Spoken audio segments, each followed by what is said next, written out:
కళ్యాణ్ గారు ఏరి కోరి సమస్యను తనే తెచ్చుకుంటాడు. ఎందుకంటే తనకున్న 3 అలవాట్లు.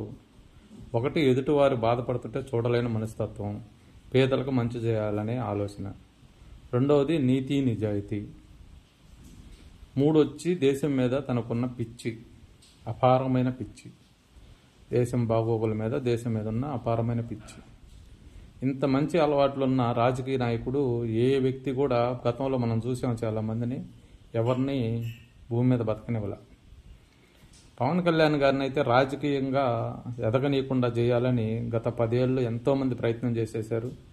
వాళ్ళ వల్ల కాల తన మొండితనము, తనలో ఉన్న నీతి నిజాయితీ తనని ఎదిగే విధంగా చేసింది.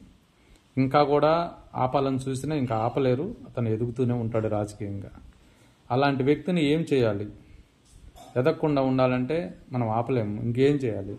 ఏదో ఒక విధంగా తన భూమి మీద లేకుండా చేసుకోవాలి.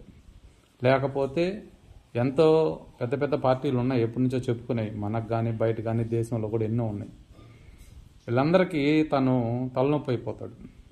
ఎందుకంటే తనకున్న నిజాయితీ అలాంటిది. అలాంటి రాజకీయ నాయకుడు ఇంకా మన భారతదేశంలో ఇంకా ఉండబోడు కూడా ఎప్పటికీ. తను తెచ్చుకొని ఏరి కోరి తన సమస్యని తనే తెచ్చుకుంటున్నాడు. ఖచ్చితంగా తనకి ఏదో ఒక టైంలో ఏదో ఒక విధంగా సమస్య అయితే ఉంది. తనే చెప్పాడు అనుకోండి, నేను అన్నీ వదిలేసుకొని వచ్చాననేసి. అతను భయపడే వ్యక్తి కూడా కాదు.